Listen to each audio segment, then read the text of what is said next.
The legendary Max Keiser and I were once colleagues and friends. He's gone away to Latin America and drifted somewhat politically also. We were never comrades, but we were friends. And I am one of his biggest admirers, not least because he advised me when the price was very, very, very, very low to get into Bitcoin. Nowadays, Max Keiser is not just a presenter and a filmmaker. He is the chief advisor on Bitcoin to the president of El Salvador.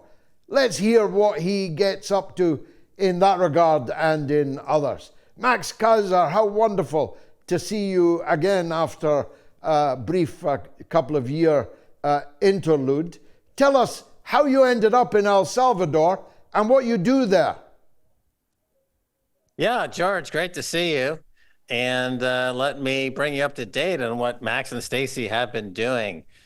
We visited El Salvador at the end of 2021 after the president made Bitcoin legal tender. We sat down with him for a few hours, and by the end of that meeting, he convinced us to move to El Salvador and give some advice on the best way to roll out Bitcoin policy and how to build more Bitcoin into the economy. And that's what we've been doing now for 2.5 years, and it's going really well. El Salvador has really become the shining city on a hill. It's the new Camelot. I always say the new Statue of Liberty is the volcano in El Salvador. It's leading the world with economic freedom. We're making a move now for press freedom. And I think that if people remember the way the United States used to be, maybe 20 or 30 years ago, where the emphasis was on freedom, they should consider moving to El Salvador. This is really the heartbeat of freedom in the world today. I'm more likely to move to Russia than El Salvador, but I can see how it attracted you because you've always been an advocate of Bitcoin, which many of the viewers will not actually understand. I'll be honest with you, Max. Even I, who took your advice, didn't quite know why I was taking it, except it was coming from you, and you're the expert. Tell us, what are El Salvador's Bitcoin policies and why they matter, what they do for other people, how many potatoes they put on people's plates? Sure. Well, Bitcoin is becoming a huge factor in the election all over the world, and in the United States, all of the parties have put out a statement on Bitcoin. RFK Jr. is now what we say orange pilled. He's a full Bitcoin maximalist. Donald Trump came to the Bitcoin conference in Nashville, had a huge presentation about Bitcoin. The Democrats were anti-Bitcoin. Now they're pro-Bitcoin because Bitcoin is offering something in the world today that is desperately needed in the realm of money. Bitcoin is uncensorable, so you can't stop anyone from transacting in Bitcoin. Bitcoin is unconfiscatable, so you can't take anyone's Bitcoin from them. And Bitcoin is inflation proof. So no matter how much money the central banks print, it just means that the purchasing power of Bitcoin keeps going higher and higher. In El Salvador, the president recognized all of these attributes of Bitcoin a few years ago, made Bitcoin legal tender, and now the country's economy is booming. It's one of the fastest growing economies in the world. And with Bitcoin and the introduction of what will soon be a Bitcoin bank and other attributes of Bitcoin, the country has the possibility to become completely debt-free. So that means no interest on debt that contributes to the GDP growth. So it has a remarkable list of benefits to the people of El Salvador. There's a lot of jobs that come with Bitcoin in the Bitcoin industry. A lot of Bitcoin companies and big Bitcoin companies are now moving to El Salvador, and they're creating lots of jobs. And like I said about this interesting attribute of Bitcoin that it's unconfiscatable is that for the first time in history, people who work for a living have a way to put that money that they earn away in something that's inflation proof, unconfiscatable, and they can transact with anyone else without fear of any censorship. You know, you mentioned Iran a few moments ago. They were, of course, shut off from the SWIFT system a few years ago. They're now turning to Bitcoin to be able to transact without that risk. Talk about Russia. Russia had $600 billion seized from US authorities. They're now turning to Bitcoin because it's unconfiscatable. So it's really remarkably changing the face of the global economy. I'm not sure why you would prefer Russia over El Salvador. I think, George, if you were to come and pay us a visit, you would open your eyes to what's happening here and maybe have a slightly different opinion, my friend. I've been in El Salvador, but in darker times than the ones you described now. Tell me about the White House. Are they taking a hostile attitude to Bitcoin because Trump is warming to it and because RFK is something of a zealot in it?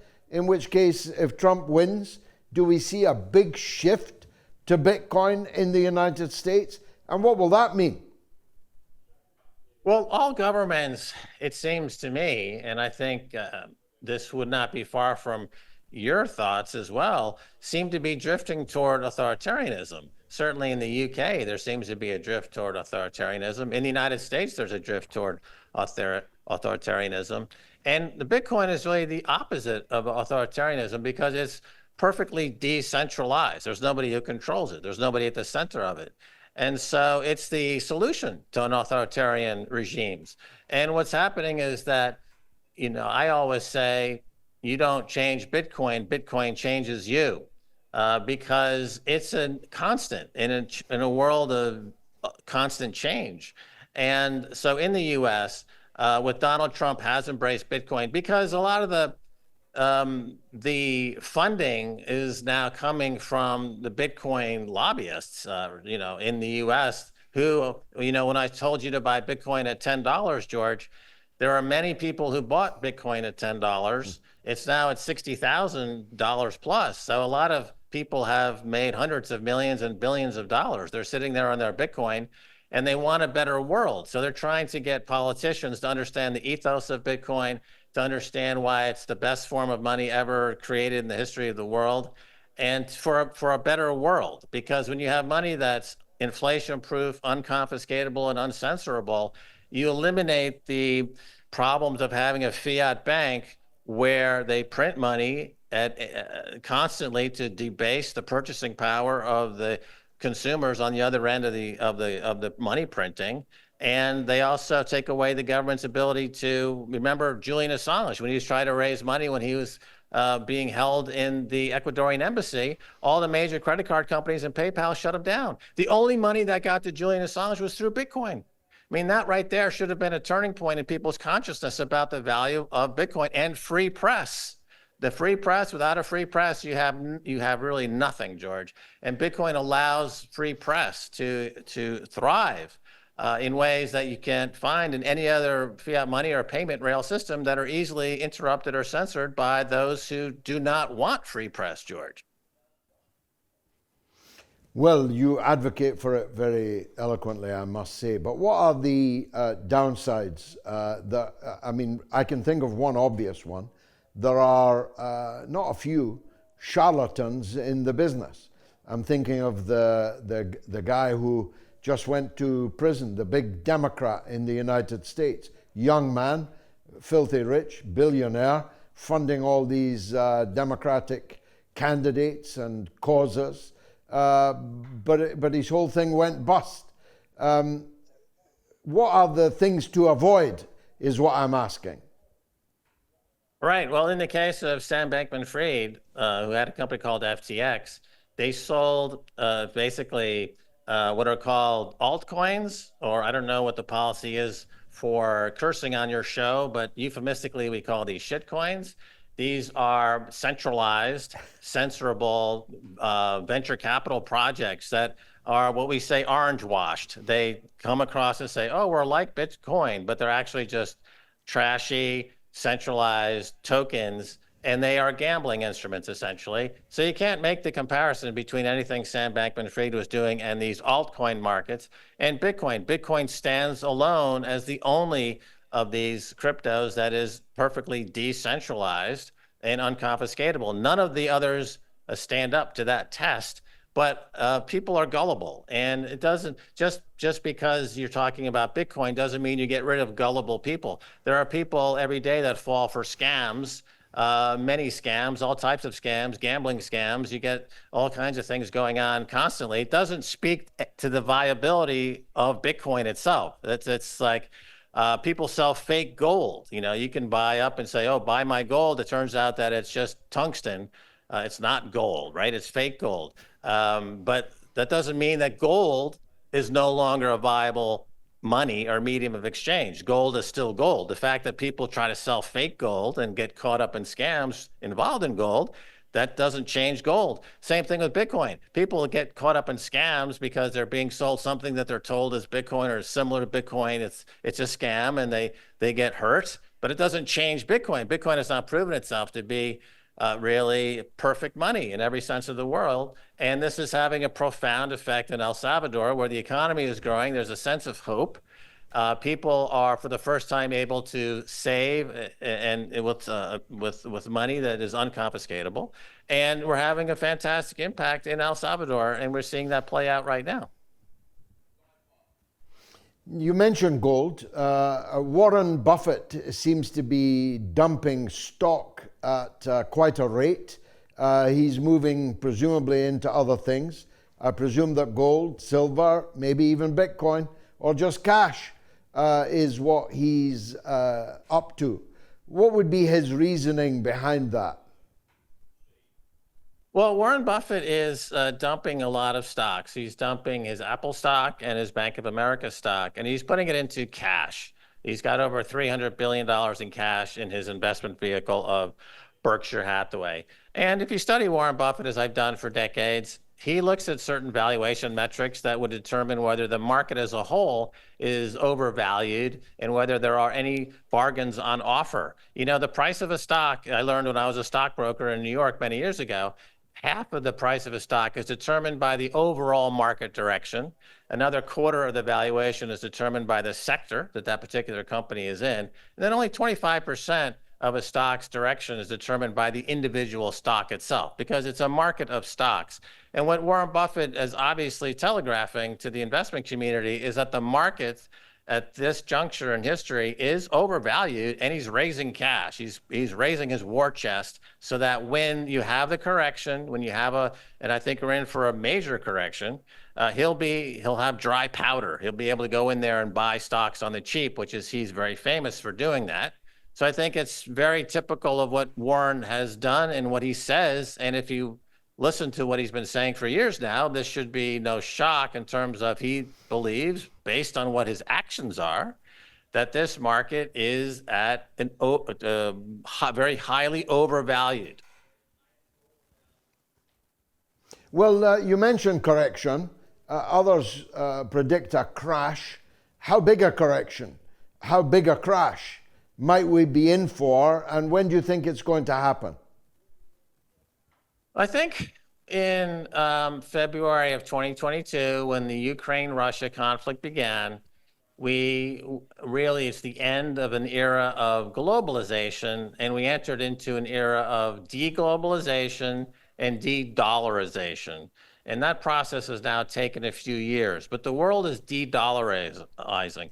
The BRICS are moving away from the dollar. The dollar is not being used as world reserve currency for the reasons we just gave, because the U.S. has weaponized the dollar. They would shut Iran off SWIFT, or they'll seize dollars from Russia. So these BRICS countries have decided to create their own inter-country currency payments and their own currency, which they'll get more details on that pretty quickly. So you're entering into a de-dollarization, which means ultimately, when you start to extrapolate what that means, is that America is a country with approximately $32-33 trillion in debt, and that debt rolls every day. It has to be refinanced every day.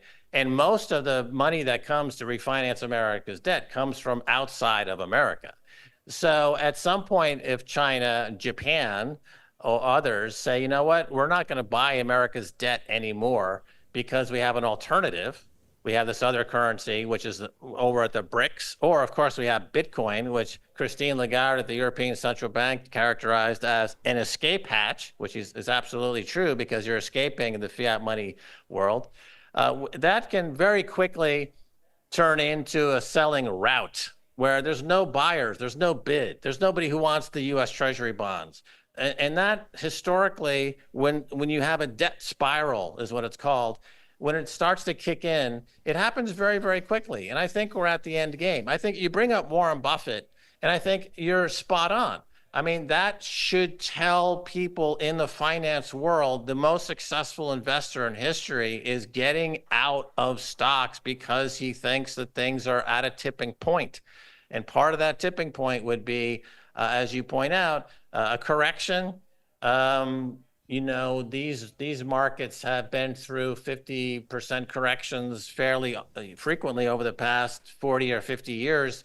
I lived through the 1987 correction. It was quite vicious. We had the 2008 crisis. I would put it this way, George. I would characterize the current market sentiment and conditions as kind of part two of the global financial crisis of 2008. If you recall, the world had a credit freeze. We went into a massive downturn, and the central banks had to get together and print a fresh, they called it $800 billion to bail out the banks, but it turned out to be closer to 16 or 17 trillion.